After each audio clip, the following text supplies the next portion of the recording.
Oh, awesome. Hello, anybody who's watching. I'm just testing out some stuff again, like I did the last time I was live. I am testing out, well, if you can't tell, I am mirrored. Or not mirrored, I should say. I'm testing out StreamYard. And I figured I would have it on and see how things were going. And trying to figure out how to view the chat. Oh, there we go. I bet you hit comments. Oh, this is neat. I like this so far. Let's mess with my camera a little. Maybe might have messed with it a little too much. It's okay. No one's watching. Who cares what I'm doing if no one's watching? I am doing the boring side of being an author right now, and I thought it would be kind of fun to just stream of conscious chat on YouTube Live while testing StreamYard. So if you've come across this, thank you and welcome. This is me doing boring author stuff. The first thing that I am doing is I am updating my spreadsheet that keeps track of how much I've sold. I have been incredibly lazy on that. This is actually probably the hardest part about being an author, aside from marketing and promotion and sales and all that, is figuring stuff out. I'm pretty sure I have taxes I need to pay, so I'm going to look into that. And I'm going to finish collecting data before then. What are these? There are fun buttons here. Oh, picture-in-picture layout. If I wasn't doing finances, I would share my screen. Let's see. How can I... Ooh, I can change the banner. Ooh, look at that. That's neat. How do I create it? I'm an author. Ask me anything. How's that look?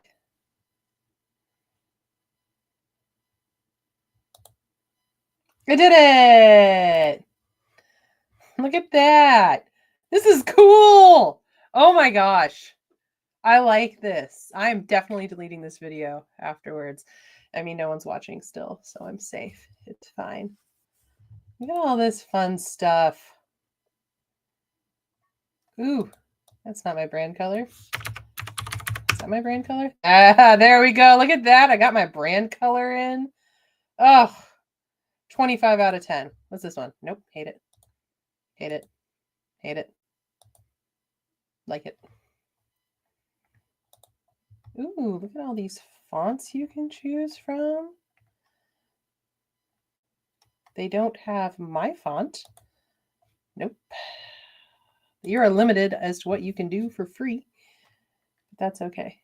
What's this button do? Oh, what's this button do? Ooh, okay, I got it now. What's this button do? That looks dumb. Well, this is fun. I probably could have tested this not going live, but I thought it would be fun. And if anybody gets online and talks to me, that would be fantastic. Still no comments, but that is okay. I wasn't expecting to get a lot, honestly. Look at this. Look how cool this is. Like, I'm obsessed. I'm going to use this regularly now. I think I might do some like writing streams, you know? I think that would be fun. Right now I'm logging into Square, which is where I do my sales, my private sales. And I need to get my tax information out of it. That is really loud. And I'm talking into this fancy microphone. Let's see. How do I view all my transactions? I don't think I've ever actually done this on the... Oh, there they are. What the crap? That can't be right. Was I doing an event that day? Hello, one person joining. I don't know if you're going to stay, but if you are, what's up? I'm an author. I'm doing whatever I feel like. I'm taking care of the unglamorous side of being an author right now and filling out spreadsheets and stuff for tax purposes. So I figured I'd live stream so that people could ask me anything. And you're already gone. Was I doing an event May 4th? Oh my gosh, I was. All those sales are valid. Oh, that's so many things I need to enter. Yeah, they don't talk about this part of being an author. Oh, I already did all that. Oh, past me. You are literally the best. Oh, I was so stressed out for a second. I've only missed a handful. That's not bad. Yeah, they don't tell you when you become an indie author that you need to... there's so much you need to do. It's kind of awful. You have to track so much stuff. Like I have to track my taxes. I have to track the code for the sales tax. It's very boring. I suppose I shouldn't be saying boring while talking about a live stream. But I shall. Let's see, what date was this for? It's a lot of work being an author. I think I might do some writing exercises and live stream those in just a little bit once I'm done with the boring part of being an author. Except for I need a third screen apparently to do this in. God, excuse me. Oh, hey, I'm almost done with this part. I thought this was going to be way worse. This is awesome. I'm all alone. There's no one here beside me. My troubles have all gone. Da, da, da, da, da, da, da, da. So, still nobody joining me. I want somebody to join and leave a comment so I can test the comment feature. If somebody would please join and leave a comment. Please join and leave a comment. Please join and leave a comment. Leave a comment so I can test StreamYard this side. Please join and leave a comment. Please join and leave a comment. Please join and leave a comment so I can test StreamYard. Please, please, please won't you leave a, please, please, please won't you leave a comment. This is not very authorial. This is me having way too much fun. I should not have been doing that. But good news, I'm almost done with the boring part of being an author. Well, almost. I have to enter a few more things in. Okay. You have to keep track about taxes and the tax codes and all sorts of boring stuff. And I don't make enough money to hire an accountant to do it. Can't bribe someone. Someone could please join and leave a comment. Leave a comment. Join and leave a comment. Please, please, please, won't you leave a please, please, please, won't you leave a please, please, please, won't you leave a comment for me? Please, please, please, won't you leave a please, please, please, won't you leave a please, please, please, won't you leave a comment so I can test StreamYard? Please, please, please leave a comment. I'm sorry. I just really need someone to comment so I can test it. And my arm for me is to, oh, you left. How dare you? That's fine. I don't care. I do care. I'm lying. Let's see. May 29th was my last deposit. That's a withdrawal. Ooh, dividend. I don't know if I need to track that. June 30th. See, isn't this thrilling? Ooh, somebody watching. Please leave a comment. I want to test it. Oh, you left. Oh, how dare you? That's okay. Please, please, please leave a comment. Please, please, please leave a comment. Please, please, please leave a comment so I can test StreamYard. Please, please, please leave a comment. Please, please, please make a comment. Please, please, please make a comment so I can test StreamYard. Please leave a comment. Please, please, please leave a comment. Please, please, please leave a comment. Please, please, please leave a comment so I can test StreamYard. Please leave a comment so I can test StreamYard. Please leave a comment so I can test StreamYard. It's not hard. Just please leave a comment. Please leave a comment so I can test StreamYard. Please leave a comment. Help me test this stuff. I'm new to live streaming. Please leave a comment. Please leave a comment so I can test StreamYard.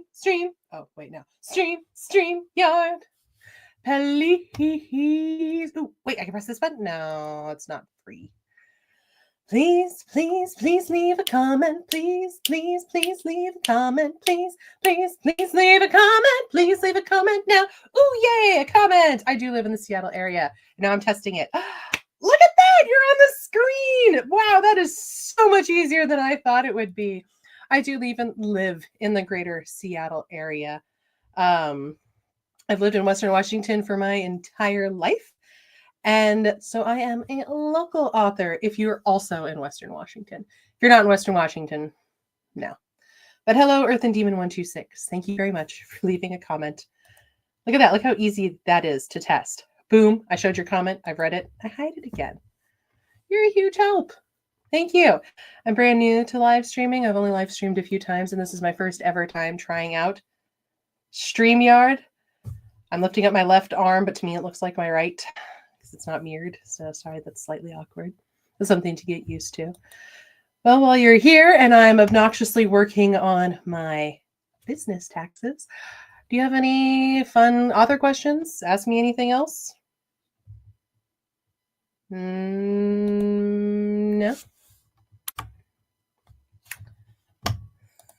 What is my collection in the back? There's a lot of collections behind me, so I guess I'll just sort of start up here.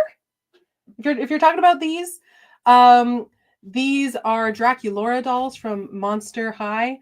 I love her because she's a pink vegetarian vampire, and my favorite color is pink, and I'm a vegan. I'm not a vampire to my knowledge, and she extends down here. Other random dolls, lots of art, and then up here, those are more little mini Monster High figures. And then these are, this is so hard to point, our little Pop Mart figures. And I'm not sure if there's any other like large collections that I can see. Just stupid amounts of, oh, and if you can, which way do I go? And if you can see that, those are Polly Pockets.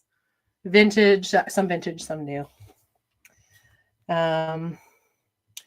Also, I guess I said I was an author. I should probably tell you what I'm an author of. I'm really bad at this. I'm an author of a book, like most authors. It's called The Shield. Why supernatural romance about two teens destined to fight each other for the fate of the universe. Slow burn, enemies to lovers. I think it's great. I'm also self-published. So if you have any questions about self-publishing, by all means, feel free to ask them. I've even written a whole big old guide about it. I share a lot of advice about self-publishing because that's what other people did for me. And I think it's important that we not gatekeep information because our fellow authors are coworkers, not, what's the word I'm looking for? Rivals. I almost said enemies. So, what book are you currently reading? I can't tell you the title. I feel so horrible. My friend Eloise Barr, she's the author of Maiden of Artemis, which is a Greek retelling of the founding of the Amazons. She has a prequel book coming out. I don't know when yet because she doesn't have an official launch date, but it is so good. Oh my gosh. After that, I'm done with that book. Oh, where is it? I want to read, well, I have several books I want to read next. I'll choose this one. I want to read this one after that, Loveless. It's a, to my understanding, an ace love story, and I'm hoping to add more representation.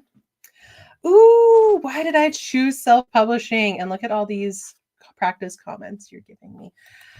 I chose self-publishing for one major reason, and that was because I wanted to maintain complete creative control over my book that I set down, over my book, The Shield.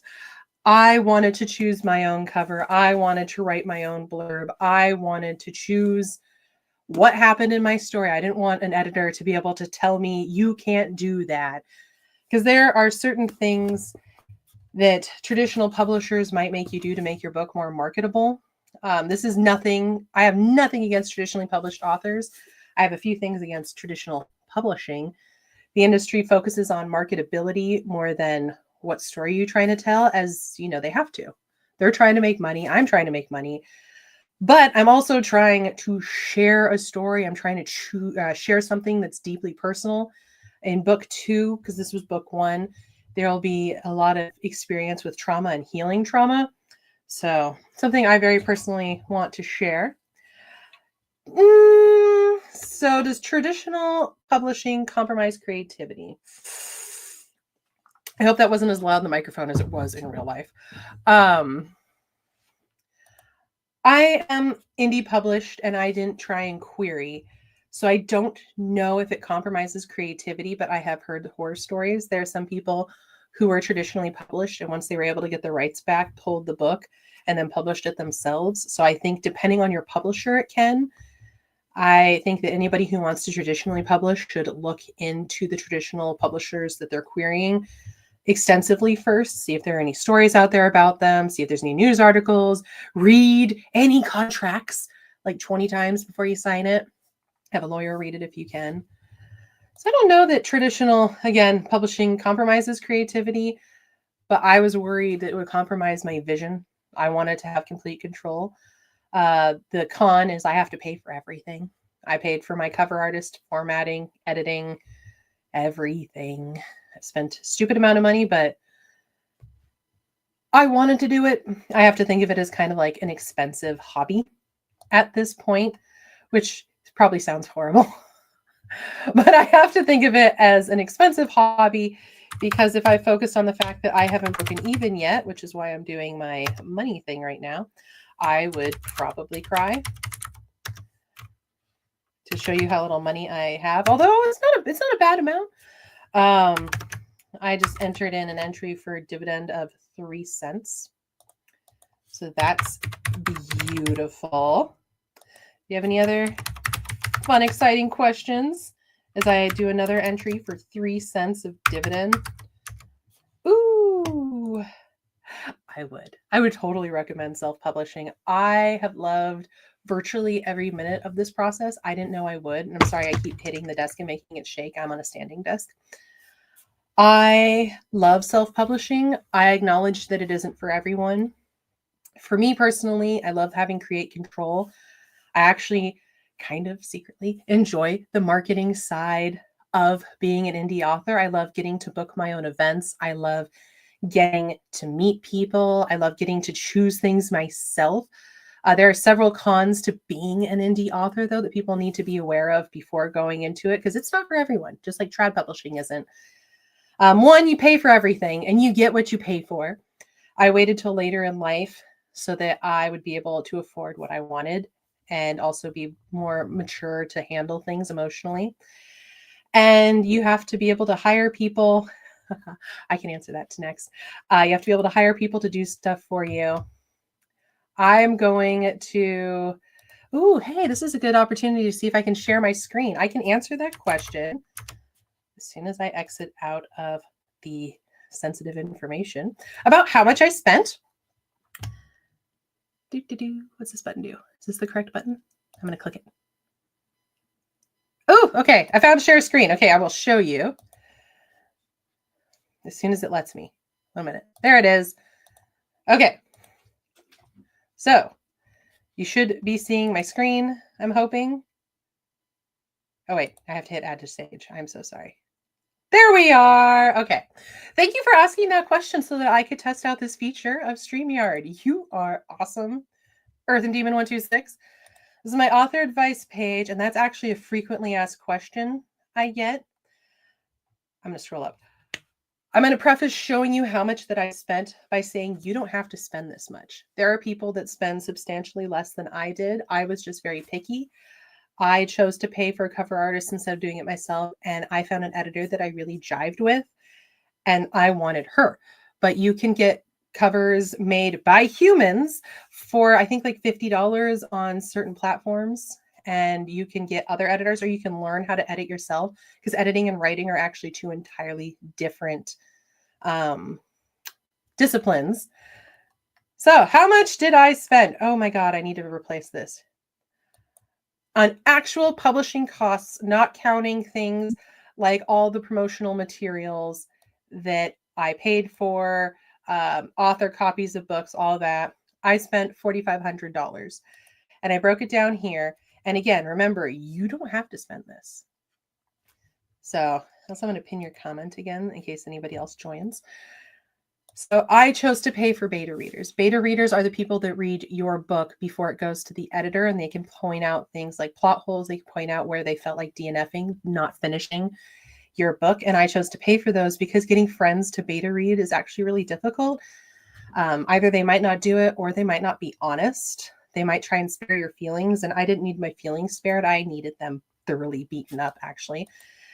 Editing was $2,500, but it wasn't actually $2,500 for the whole thing, because I did including I did a mini manuscript evaluation and coaching. Mini manuscript, I'll answer your next question in just a second. Mini manuscript eval is, they do a full edit of the first like 8,000 words, I think it was. And then coaching. Proofreading, cover art was $3.99, which is not bad for what I got. ISBN 10 pack, you cannot get away without buying an ISBN unless you're only publishing through Amazon. Formatting was more expensive because I messed up. And then the NetGalley Co-op, which I can tell you what that is if you want. So, did I unshare my screen? There we go. You have been such a help in letting me test these features. So for my launch, how many copies did I print? For my launch, I did 100. I believe that was about it's less than 500, but more than 400. So between 400 and 500, because it's about $495, $455 on Amazon to have author copies printed. And the bookstore wanted me to print that many. Well, they wanted me to print more. I originally printed 50, and it's a good thing I printed more because I sold 60 something at my book launch party, but that was largely because I had a lot of friends and family attend. That was pure dumb luck. And we did some great marketing beforehand as well. Again, I'm so sorry if this is loud. Ooh, I think if I loosen that. I try to keep about 100 copies on hand because I do events. I'm working on doing at least one event a month, every month for the whole year. Next question. Will I ever try to trad publish? I can't say no because I don't actually know if I will or won't. But I don't want to. I don't know that I have what it takes to go into the querying trenches, as it were. I don't. That's a lot of rejection. And I don't know if I want to deal with it. Also, I'm putting in the chat that author advice page. I wrote out an entire guide that's like, it's a long guide. How long is this thing? 5 pages of just general high level indie author advice. So if you decide you want to try it, that's a good place to go. I have my guide to self-publishing, which is a PDF, a slide deck for social media for authors that I need to update, but it's not bad. And my video here on YouTube from Author 2 Writing Conference about better speaking for better reader interactions. And yeah, all sorts of things. I have YouTube playlists. I have links to all the vendors I used, so you can look them up yourself if you want. Craft books I recommend. You didn't ask this question, but I'm going to answer it. One thing I regret not doing before really working on a book was learning more about the actual craft of writing. Oh my gosh, I have had so many talks about this. I'm going to read it out loud because it did do, they'll show the whole thing. Is it possible for an author to remain faceless? I don't want people to know what I look like. I believe so. I fully believe it is. I personally choose not to be faceless because I don't care.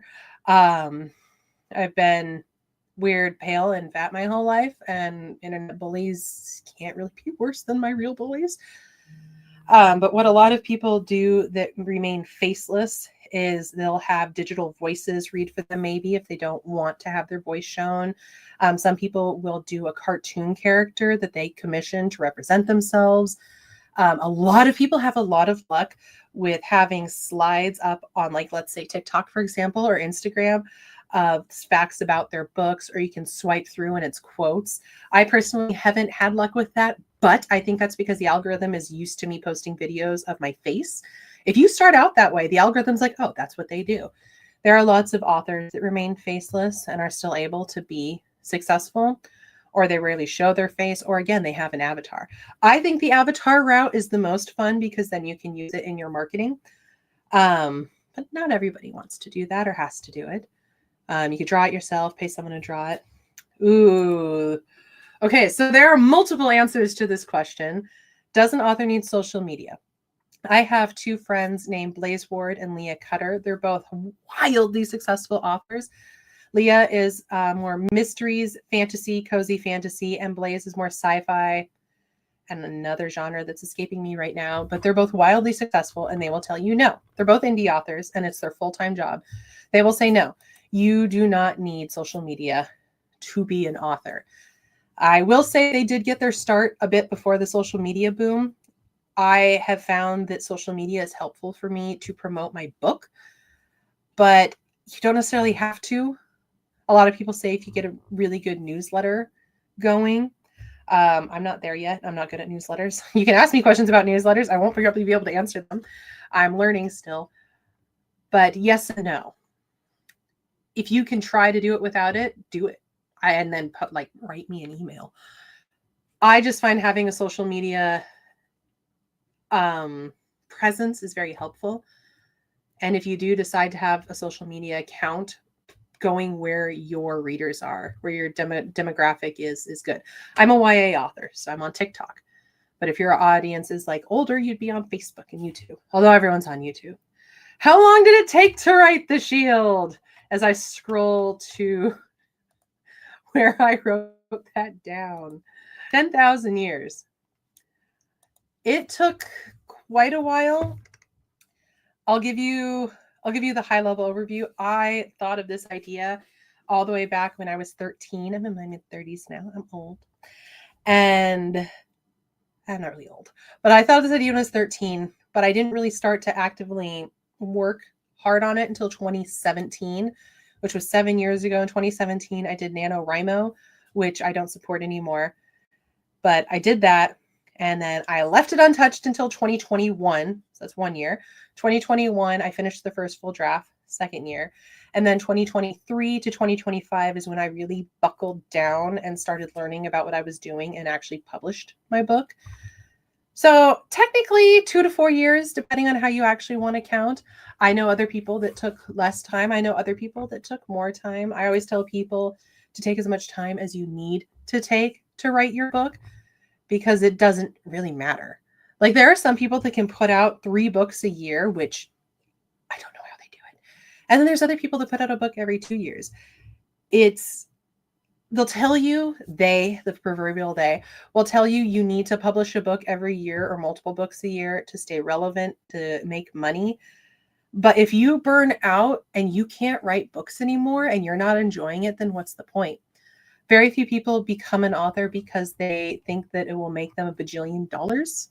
It's usually for the love of the craft. And if you happen to be able to make money, awesome. This is not my full-time job. This is something I do on the side because I love it. Would I love for it to be a full-time job? Of course.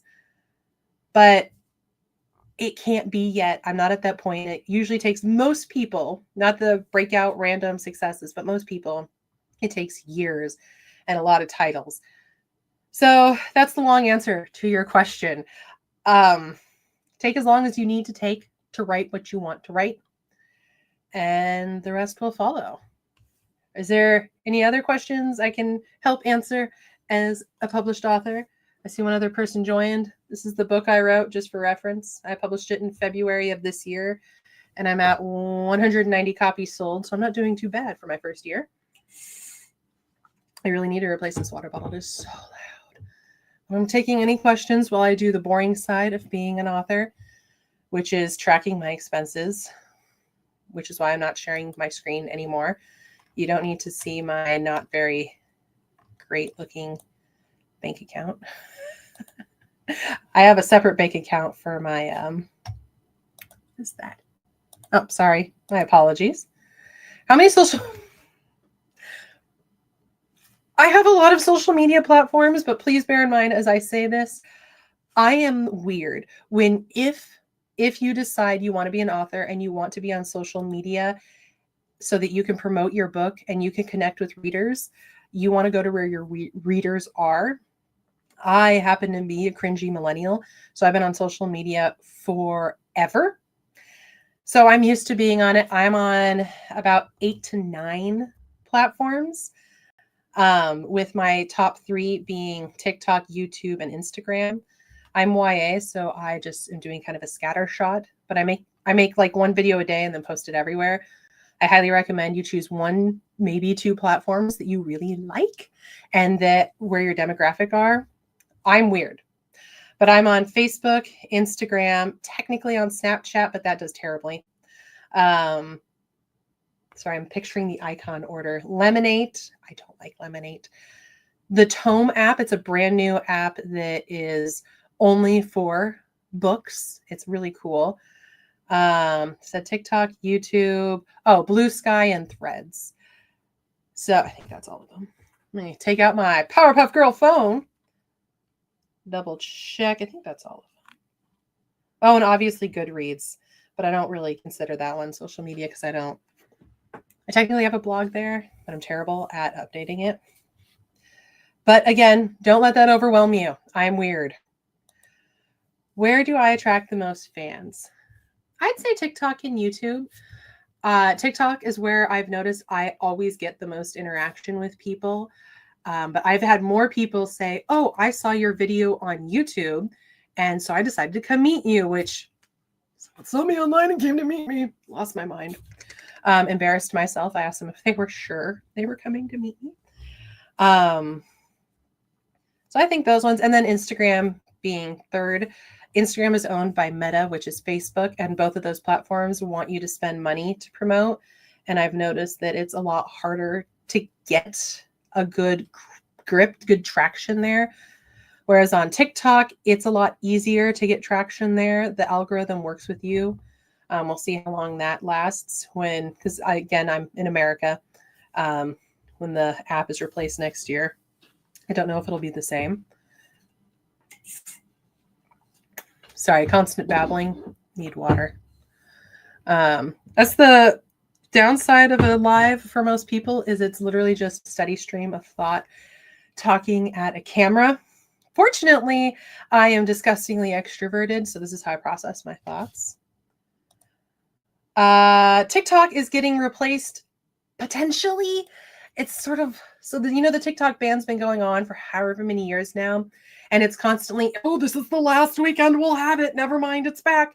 Well, now they're saying that they're going to have an app for TikTok that will still be TikTok. It will still be the same look and feel and general back end of it, but it'll be a totally different app that you have to switch over to. I don't know if it's for sure. It's slated for sometime in 2026. I don't know if that's actually happening though, because again, nobody knows. Nobody ever knows anymore. It's probably one of the most frustrating parts about, where'd my spreadsheet go? Sorry. About TikTok. My spreadsheet, I must have closed it. I think I closed it when I was sharing my screen instead of minimizing it.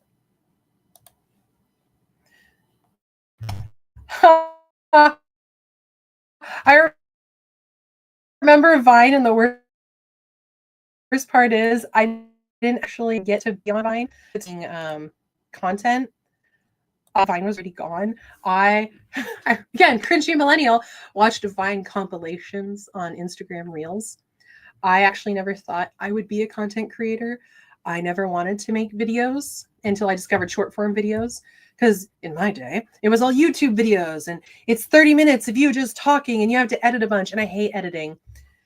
So I never thought I would be doing this. And so I missed my time to shine on Vine, which was, of course, the shortest of short form content. But I don't think I'm that funny. Vine usually was funny, and I'm not funny, but I'm not that level of funny, you know? And it's hard to be intentionally funny. I'm usually funny on accident. I just like trip and fall into it, and people are like, "Oh, you're so funny." And it's like, "Thanks, I'm really weird." And I let the weird just stream out of my mouth, and now you're witnessing it. Oh, it says I don't have any more viewers. You both left me. Okay, Triste. Are you still there? Well, if you are, this has been really fun. Oh, you're back. It says there are no viewers, but you asked a question. I was so sad for a minute. Do I have a favorite author? Yes and no. I had a favorite author who was my absolute hero. I wouldn't go so far as to call him my idol, but he's as close to an idol as I've ever had. His name is a husband-wife duo, but the husband is more well-known because he started it. David and Lee Eddings, fantasy authors. He was my hero from 4th grade until probably 2015. So sometime in the early 2000s to 2015, he was the reason why I wanted to become an author. He's why I fell in love with writing and reading. And then I found out that him and his wife horribly abused their adopted children. And I had a small breakdown about that, existential crisis. My new favorite author is a woman named M.T. Zimny, Zimny, and Eloise Barr, Eloisebah. They're local indie authors that I know personally, and I love their work. I love M.T. Zimny's work. She did a series called the Apex Cycle series. It's like a superhero series, but not like DC Marvel. It's not corny. It's about a girl who doesn't have superpowers going to a high school and then falling into all sorts of superhero shenanigans she wasn't supposed to find out about. It was awesome. She's one of my absolute favorite authors now. And I actually got to meet her in person, despite the fact that I think she lives like 15 minutes away from me, maybe. And we finally met in person at Comic-Con, Emerald City Comic-Con. I should probably specify there's more than one. So those are my favorite authors. It's become more the people I know, and I like their books and I like them. I also like Bailey Knoll. I hope she's not on here. Bailey Knoll, by the way, wrote a series called Starstruck. I haven't read it yet, but I love her as a person. So I cannot still read J.K. Rowling. I got rid of almost all of my Harry Potter stuff. I don't support her financially at all. Do I have any of the books left? I feel like I got rid of all the books. Yeah, I got rid of all of my books. I still have the audiobooks and ebooks though, so I could re-listen to them if I wanted to without giving her money. But I don't generally talk about Harry Potter in a nice way anymore. I was obsessed with Harry Potter. Hardcore Hufflepuff.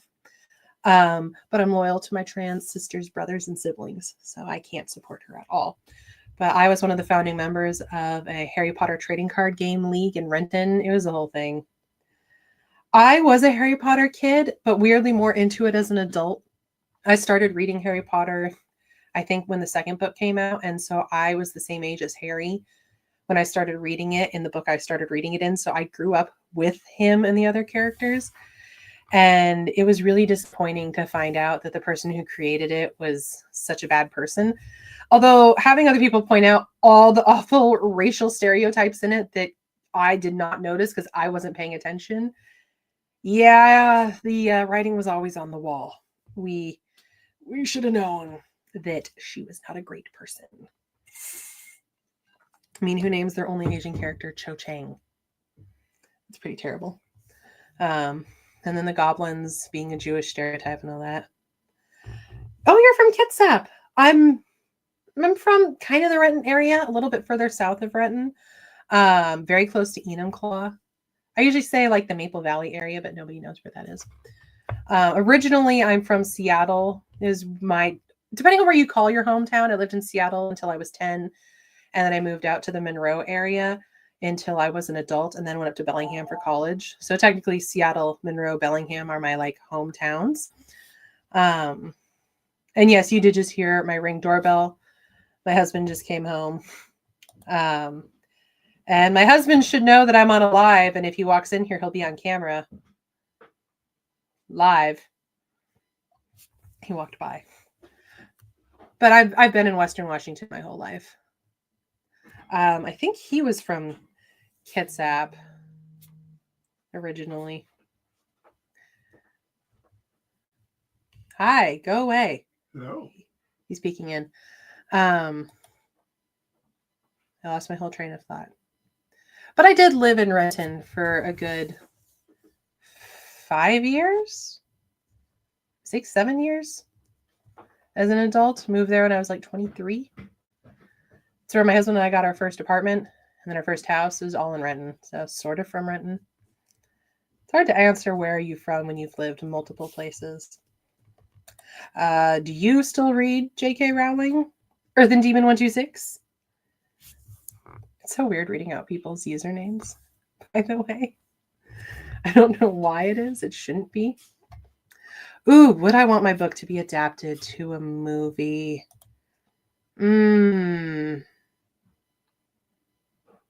Maybe.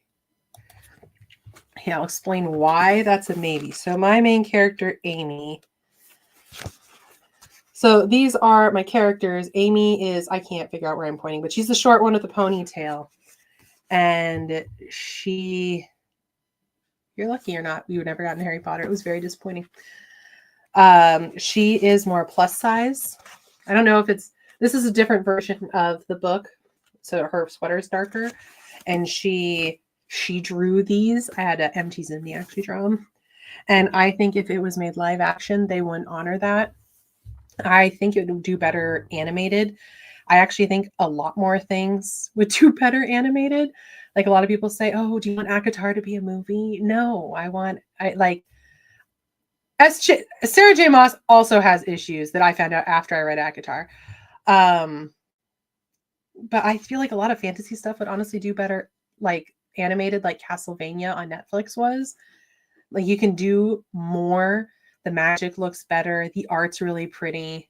And they wouldn't cast someone who wasn't plus size to play Amy. Because Amy is supposed to be a plus size girl. Because I was always plus size. And I wanted my main character to also be plus size. It's hard to tell on the cover because this is the model that they ended up going with. And it was just basically, can you make her bigger? And that was as big as it could go without distorting her. Yeah, you were, again, very lucky you didn't get into Harry Potter too much. It was, like I said, super disappointing. I did have some fun. I don't have the picture up anymore because right now I have me with Paige O'Hara. Well, I'm dressed as Belle, but I actually had a picture dressed in a full Hufflepuff costume with the actors James and Oliver Phelps who played the Weasley twins, which was wonderful. Ooh, can a bad movie ruin a good book?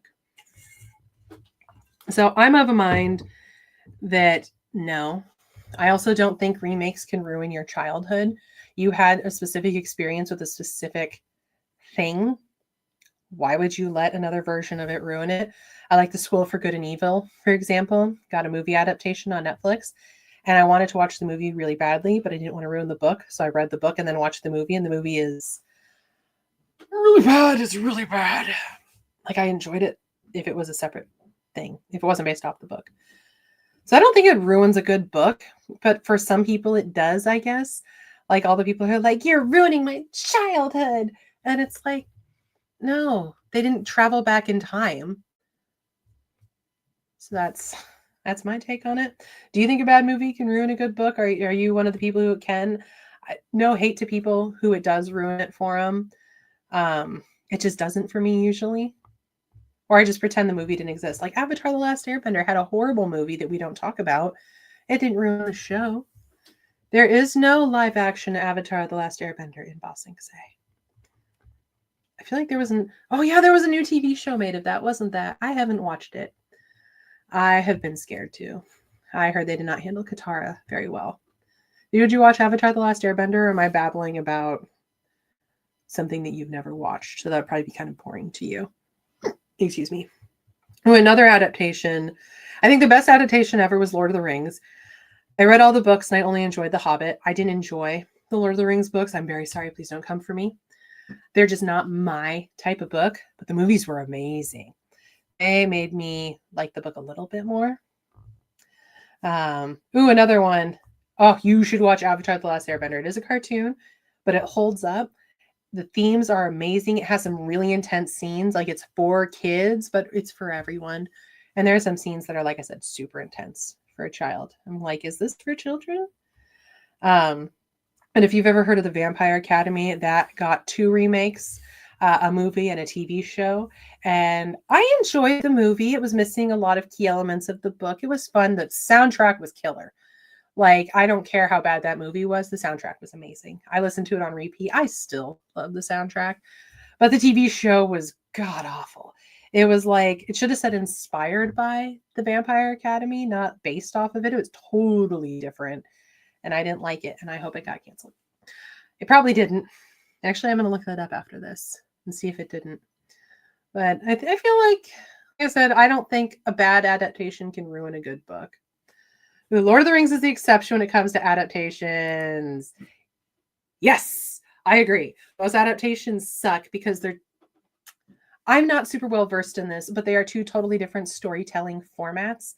When you're writing a script versus writing a book, it's 2 very different things. A lot of people say you should try, what is it called? Screenwriting? When you write scripts, whatever that's called. It has a specific word, and I'm just totally missing it right now. But a lot of people say to try that before you write a novel, because learning how to get dialogue very crisp is very important. But it's still 2 very different writing styles. And there's no limit to how long it'll take you to read the book, but there is a limit to how long you can make the movie. And so they have to cut a lot to try and make a movie fit for what the studio wants it to be. It's a whole ordeal. I don't know that I would ever, like I said, want my book to be made into a movie. I'd still want it to be animated, and I'd want to have some control. Yeah, no, we can't do that, or you have to include that. So yeah, I'm trying to think of what are some other notorious adaptations. It does not cost millions to write a book. It can cost hundreds or thousands, but if you're spending millions, I guess you're probably doing it wrong. Like, what are you spending it on? Is the book printed on gold? That's my real question. Like, is every page gold? Like, I have so many questions how you would spend millions on a book. I wonder if it costs less to do an animated series or if it costs more to do a live action. Ooh, speaking of notorious adaptations that are terrible, Game of Thrones. That was a bad adaptation after season 5. Oh yeah, movies are way more finance driven. Of course, trad publishing is also more finance driven. That's why they'll say no. Like, for example, my friend Eloise does Greek retellings, and those had a huge boom. They could not get enough Greek retellings. But now if you were try to query a trad publishing company with her book, they're more likely to reject her because people aren't consuming Greek retellings the way they were before. I don't know what they're doing right now, but I think it's the same with YA dystopia. That had a huge boom for a while there. Vampires did all that, and now it's not as read, it's not as wanted, so traditional publishing, they're saying no. They're rejecting people if they're not writing what's popular, which I guess romantasy is probably what's popular right now. Because we had ACOTAR and all the Sarah J. Maas books and Fourth Wing. I think romantasy is what people are looking for right now. Those could be wrong. I respect that. I don't want to watch Game of Thrones because I'm worried it will ruin my perspective of the book. I think that's fair. I know I read the books, but they didn't stick in my brain because I am an idiot in the nicest way possible. If there's way too many point of views and too many characters, I might lose track. But if you only watch up to season 5, it's great. And then pretend the rest of the seasons don't exist. Oh yeah, agents definitely. I don't know if agents care because I'm confused about how that works. Because agents don't work for the publishers, but they try to work with the publishers. But yeah, they're really not going to take you on unless they like you and they like your book and they think you can sell your book. And then you still have to convince publishers. It's a whole thing. I respect people, honestly, who try and go into traditional publishing because it's difficult. Like I said, I don't know if I could do it. if you can handle the scenes, they have some very graphic scenes, not just violence, but YA author. Intimate violence. I try to be very careful about what I say online as a YA author. I try to make my places all very safe spaces where people aren't uncomfortable, and I don't say things that a parent would hate inherently. I also try to be very inclusive. Let's be real here. You can't see the pride flag back there, but it's very graphic. It's very violent in multiple ways. And like the first few seasons are fantastic. People who love the books love the part of the show. And then it just, my understanding is they kind of just wanted to wrap it up. I will say there are certain things I don't like. I don't like how they portrayed Sansa. The showrunners don't seem to really like powerful female characters.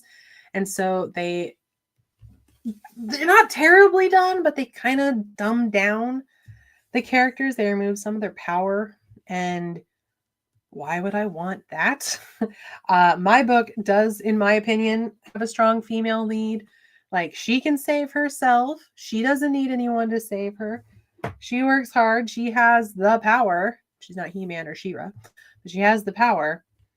And why would I expect any less from other books? So I didn't like that. Not in the book series, in the TV show. In the books, I think it seemed to me that a lot of the female characters were very well rounded. I love that they were strong or weak if they were supposed to be weak. They had flaws. I don't try to avoid tropes. I trip and fall into them on accident. I wrote my book and then had to go, well, what tropes did I use? I don't actively avoid them, but I also don't search them out. My book is marketed as a destined enemies, 2 forbidden lovers, slow burn, also grumpy sunshine. But it's not hardcore enemies to lovers. So I didn't really fall into the trope. It's almost rivals, except for they're destined enemies. You know, they have to fight each other for the fate of the universe. So it's high stakes, but he didn't like kill her father or something, which are some people I've noticed think you need to have serious issues to be at actual enemies to lovers, whereas mine isn't necessarily like that. So no, I don't avoid tropes. I trip and fall into them and then try to figure out what tropes I used for marketing purposes. A lot of what we as authors have to do is figure stuff out for marketing. My biggest issue is comp titles, which are comparable titles. I still don't know what books are like mine, and that's not oh, I wrote such a unique book.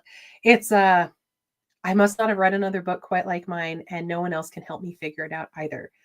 So it's secretly super unique in that I haven't found the books that are like it yet.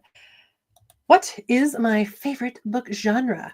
I'm sorry, I'm used to the camera being mirrored. Ooh, that is hard. I'd say the overall fantasy genre. I love basically almost every story I read to have some supernatural, magical, or paranormal element. I find that to be the most interesting. And it doesn't have to be romance, but I love a good romance subplot. I love straight up romance too. I'm not as big of a fan of just plain old contemporary fiction set in modern times with no magic. And I do love a good YA. I suppose it's easier to say, like, what are my non-favorite genres? I don't like horror, thriller, or mystery. I respect the heck out of people that read them, but I'm a coward, and mystery requires me to think a little too much, and I don't always want to think that hard when I'm reading. I want to think, I want to analyze, but I don't want to try and figure out who done it. Why do girls like romance so much? I think that varies depending on the individual girl or woman, but for a lot of women, I've heard it's because so going back in time, most books were written by cisgendered heterosexual men, usually white, and it was their stories. The women were just props in their stories. They were prizes to be won. They were empty-headed ninny muggins that had no autonomy, whereas in romance, women finally had a genre where they had autonomy. They were the heroine. They were the star of the show. They were able to get what they wanted. And back then, you know, you have to get married. Now you don't. But there's still that fantasy of finding a perfect kind of life. I don't know why I enjoy it. I didn't enjoy it that much when I was younger, but now that I'm older, I just do. It's kind of beautiful to see. As long as it's a healthy relationship, I'm not into romance where it's an unhealthy relationship, but you do like to see, look, a man treating a woman right. Of course, romance isn't just heterosexual, but a lot of them are. But it's somebody treating their partner right. And for some people, that is a fantasy. I understand the dating world is terrible right now. I have not been in the dating world. And even before I was married, I still wasn't in it because I didn't care. I had no desire really to like try it out. I just sort of tripped and fell into it. And from what I understand, it's terrible out there. So people like to escape into a fantasy, and that's a particular fantasy they want. And I think it's same as like, why do we like stories with the hero's advent or the hero's journey? Because we want to see people succeed. We want to see people get what they want. And in romance, the romance genre, the book has to end in a happily ever after or a happily for now to be considered a romance. So people just want a happily ever after of some sort. And again, patriarchy, all that BS. Romance books actually prop up almost the whole book industry if you look at it. They're why the book industry got such a big boom from the book talk girlies. People give the book talk girlies a lot of crap, but the reason why the book industry is having such a boom right now is because of them. Romance is, I think, the biggest genre, the most read genre, and so it props up the whole industry. If you have the big romantasy authors bringing in all that money, they're able to bring in other authors too. So we like romance because patriarchy made it so we kind of had to, and now we still like it. I don't know. Why do you like dragons? Why do you like sci-fi? I think all fiction is escapism. I don't think just romance is escapism. I think all fiction is escapism. We read to be transported into another world. We read to experience something new. They say a person who reads lives 1,000 lives. It's all escapism. Romance isn't the only escape. People read Star Wars and they think, they'd be the rebel fighter. They would stand up tyranny.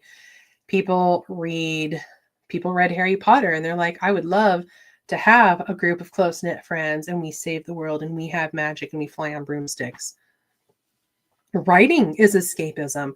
I started writing when I was a preteen and teenager, specifically to get out of my own brain and temporarily teleport myself out of my life. It was not a happy life. I don't like sci-fi. I want to. I don't. I never have. I think that was like my great rebellion against my dad. I didn't like space shows. I've never been interested in...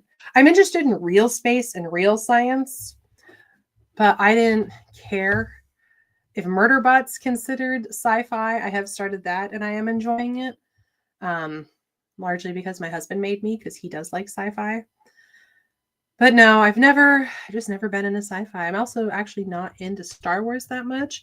I've watched them all because my friends like it. I haven't watched all the shows because I know there's too many. I loved Mandalorian, the first season. Second season was okay. First season was the best, though. I loved it, and the funny thing is I don't like Westerns or space shows, and it was a space Western. But, I mean, how do you not like Mando? He's cool. Obviously, Grogu's adorable. I have a whole... Oh, you can't see it. I have a whole Grogu shelf over there from when it first came out. Because people were getting me Grogu stuff because I thought he was cute. I do not like horror at all. I am a coward, as I said. I don't like being scared. I also don't like roller coasters. I don't like being scared. That's kind of all there is to it. I have very vivid dreams. I don't need nightmares. I don't need to be looking under the bed. I read a Goosebumps book when I was younger. I read a lot of Goosebumps books when I was younger, but there was one that scared me so bad I had nightmares for 2 days and I couldn't finish it. And then I had to finish it so that I'd stop having nightmares. Every now and again, I don't mind a scary movie. It has to be a scary movie that really, like, the trailer really gets me. Like, I got really into Insidious for a while. I don't know if The Purge counts as horror, but I got into Purge for a while. I didn't finish the show.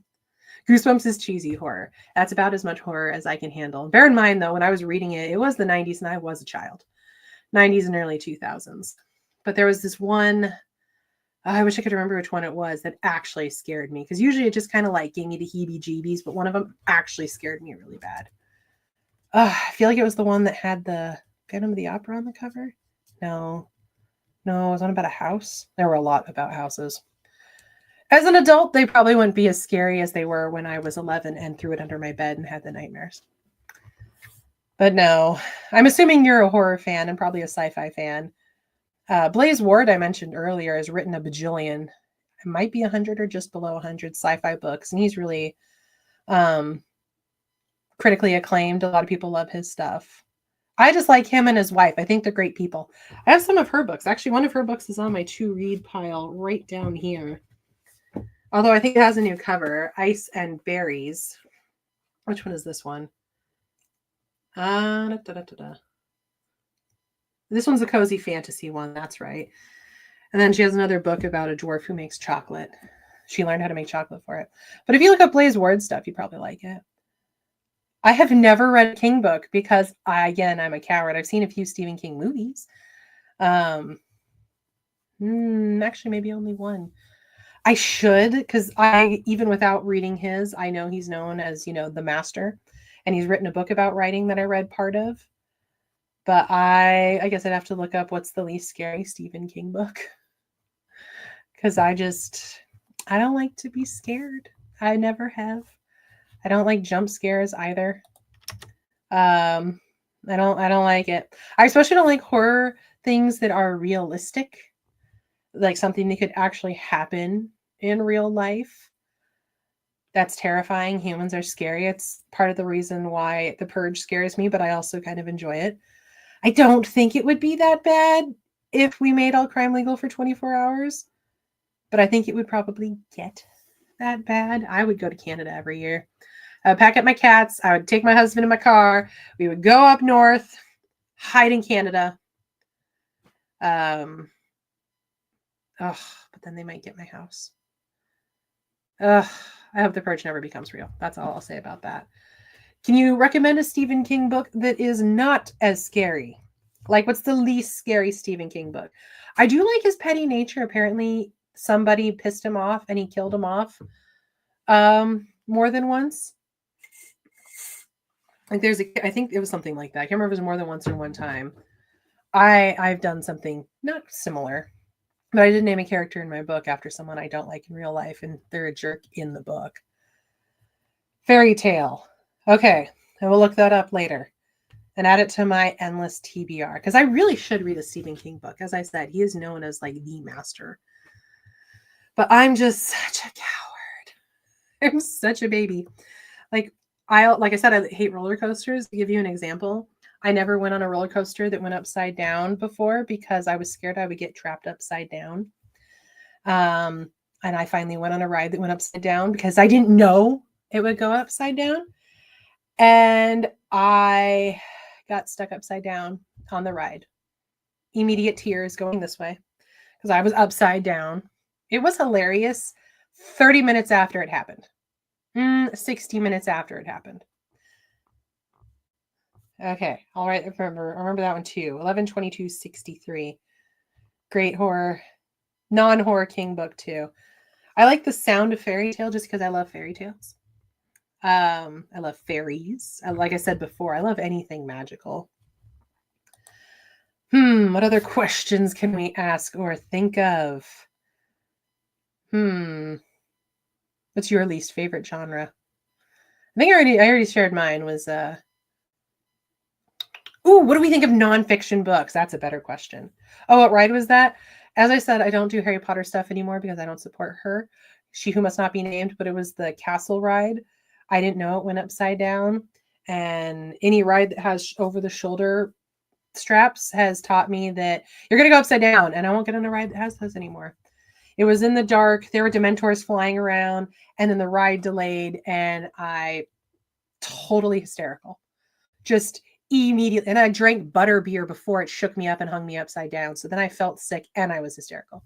Hilarious. An hour later, in the minute, I did not laugh at all. But what do we think of nonfiction books? I do want to know. I do hate roller coasters, horror, and spicy food. I have worked my way up to a 2-star for spicy food. I was a 0-star. I worked my way up to being able to eat 2 stars. And it was in Universal Studios, Florida, is where the ride went upside down. My husband loves roller coasters and spicy food. He went on the Hulk coaster, I swear to God, 6 times. I would faint on the Hulk coaster. I almost fainted on Expedition Everest, which is embarrassing because a corner went so fast that my vision started to have bubbles coming up it. And I was like, I am going to embarrass myself in a minute. I didn't. I breathed really deep and was able to fight it off. My body can't handle it. It's humiliating. And by cold water, I love drinking cold water. This is cold water. I really only drink cold water. Don't know about swimming in it. I prefer cool water. I don't want it to be too warm, but I don't want to do that gaspy thing. I was going to talk about nonfiction books. I keep being sidetracked. Oh, you don't read nonfiction much. I do read some nonfiction. I've read some great craft books that I shared at that alexashays.com/author advice. And I've read some interesting self-help books. One memoir I liked, which was Belva Lockwood, the first female lawyer. But I do actually like nonfiction. Right now, I'm trying to finish How to Write an Identity Not Your Own by Alex Tremblador, whose name I hope I said right. And it's about writing an identity not your own, because I want to have more characters that are different. My first characters are all the main 2 are cisgender and they're white because I am cisgender and white. And you got to be careful writing people who aren't like you. You want to avoid stereotypes and everything. So nonfiction books, I do enjoy if they help me learn something. If I'm forced to read them, I hate them. And it's like pulling teeth. I recently took a 12-week change management course through the UW, University of Washington, for anyone not from the Washington area. And I had to read a book for it, and I hated it. I hated every second of it because it was boring. Do I like historical books? Sometimes. I have to really be in the mood for it. It has to be something that I'm really interested in. Unless by historic you mean classic books, like classical literature, which I think I just posted a video about that yesterday or today, sometime this week. I don't like classics. I'm sorry. I've liked a good Jane Austen book sometimes, but even those, I have to have them on an audiobook with like a whole cast of people. But no, I find a lot of it kind of boring. The prose it suffers from too much purple prose, which is flowery prose. I'm just screaming, please get to the point. Like historical fiction or nonfiction? Historical fiction, yes. Nonfiction, again, only if it's something I'm interested in. I haven't read Bridgerton yet, but I have the books to read. It's random when I'm suddenly interested in historical fiction. It's similar to scary movies in that it has to be something that kind of grabs my attention. And then I'm like, I have to know more about this, which is how Insidious got me. Nonfiction, not as much. The one memoir I did mention was Belva Lockwood, the first female lawyer. I'm trying to see if it's like, oh, I can grab it right off my shelf, actually. It's right there. I have multiple bookshelves, and I wasn't sure where it was. But yeah, this is historical nonfiction biography. Lady for the Defense, a biography of Belva Lockwood. It was apparently from a middle school. I could only find it used, but I read it in middle school used. And I really enjoyed this because I thought she was fascinating. So it has to be somebody that I'm there she is, very interested in. She was around the same time as Susan B. Anthony, so she was big into the suffrage movement, of course. Apparently this is from the Venice area middle school. I don't think that's anywhere near where I live. So yeah, kind of hit or miss on historical. Hit or miss on nonfiction. I have a whole shelf below me that I can't move the camera to look at that's purely for workbooks because I'm a career person, business technology person. It's actually amazing how many authors I've met who are in STEM careers, science, technology, engineering, medicine, I think is the M. I'm just plain old IT. I'm not an engineer. But yeah, it's kind of wild. I recently did ask how many of us had, the degree in English or creative writing, and actually not as many as you would think. And a weird amount of accountants I know that are authors. I'm in state service, and another one of my coworkers is in federal service. Not coworkers, pardon. Authors, who I do think of as coworkers, are in federal service. It's really random what we're in. Oh, yeah. I was like, how did I get on this topic? Right, nonfiction books. Like I have how to have. What do I have down there? Joy at Work. I hope you find that. Ooh, The Cuckoo's Egg. That was a good book. I read that for college. It was about essentially how we came to need passwords. It's kind of about like the first big hacking job, if I recall correctly. It was this one guy discovering this whole plot. It was really cool, actually. And it's based off of a true story. It is a true story. But stuff like that are the nonfiction I read. They're for work, and they're for this work, being an author. What else can we talk about? Any other questions? I see 2 whole viewers. So other viewer, if you have a question, feel free to ask it. If you want to just be anonymous, that's cool. I'm not looking at who's viewing. So you are anonymous. Didn't know who you are. Ooh, I have a whole list of book signings up. Where is Kitsap again? Now I have to Google all of a sudden. So you said you were in Kitsap. I just need to know the general area of the state. Oh, I'll be in Kitsap County. Let me post it in the chat. I have an events page, but in August, I'll actually be in Bremerton. There it goes. I think it's August 10th. Yeah, I'm at the Puget Sound Book Festival on August 10th. It's over on Bremerton's waterfront, and it's it's exactly what it sounds like. It's a big book festival, and it's a lot of bookstores, each having their own little tent. A lot of them indie. I'm going to be a guest of a bookstore called Boondock Books, Bundok. They're based out of Puyallup, but they're doing a booth over there, and I'm their guest author. So I'll be in the area. I'll be selling signed copies of The Shield. Of course, there will be a lot more people there than me, but I mean, I'll be there. I think, how many events do I have? 1, 2, 3, 4, 5, 6. I still need a December event. I mean, you can brag about it, but I'm not a big deal yet. If I make it big, yeah, keep that signed book. I'm certainly going to try. I've my biggest account only has 5,000 followers, which I shouldn't say only, because I think that's a decent size, but we'll see. But I will pretty much always be doing YA fantasy.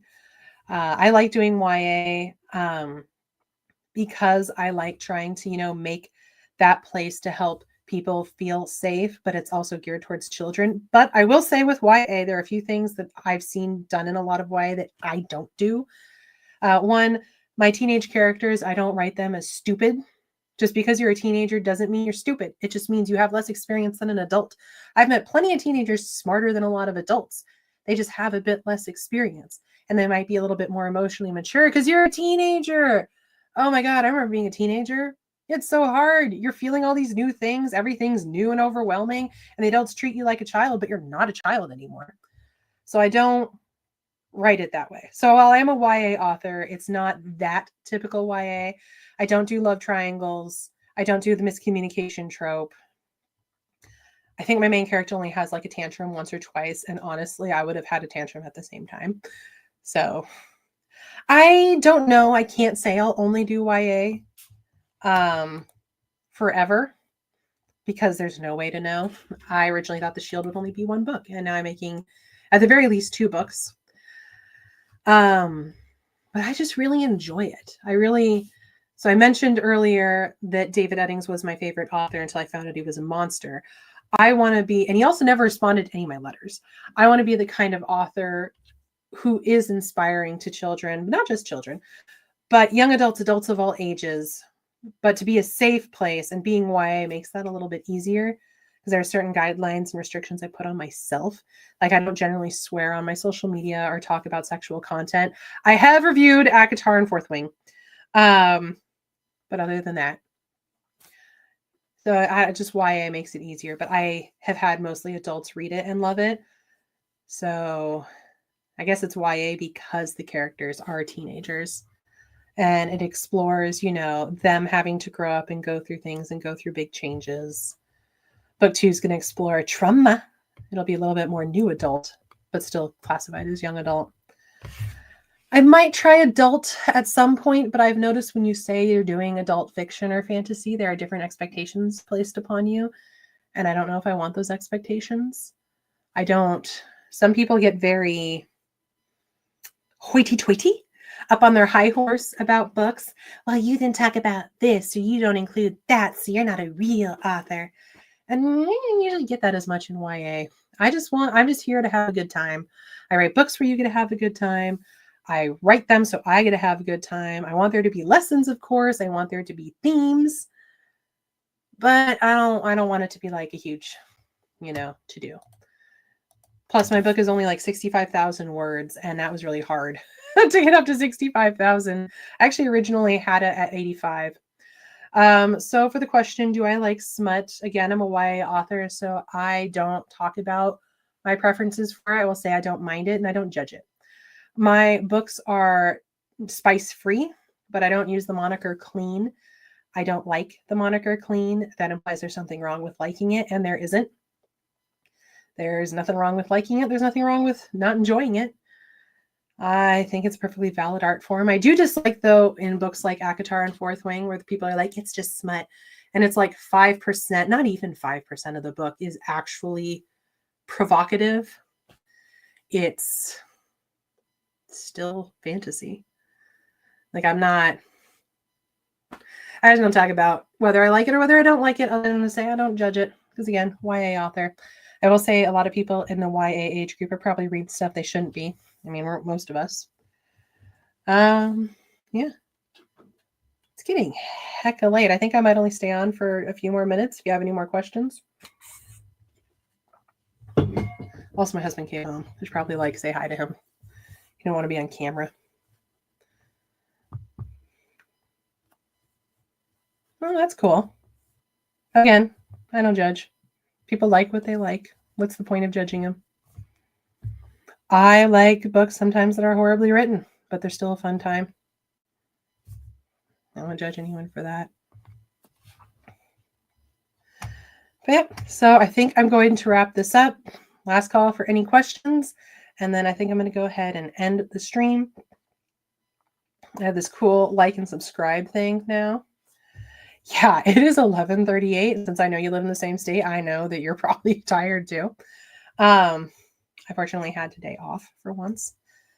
But yeah, so this was fun. Thank you for visiting my live. Like and subscribe if you want to. I'm not going to force you to. But yeah, thanks for stopping by and letting me test out my StreamYard. I raised the right hand this time. Anyways, have a good night, have a good weekend, and happy reading.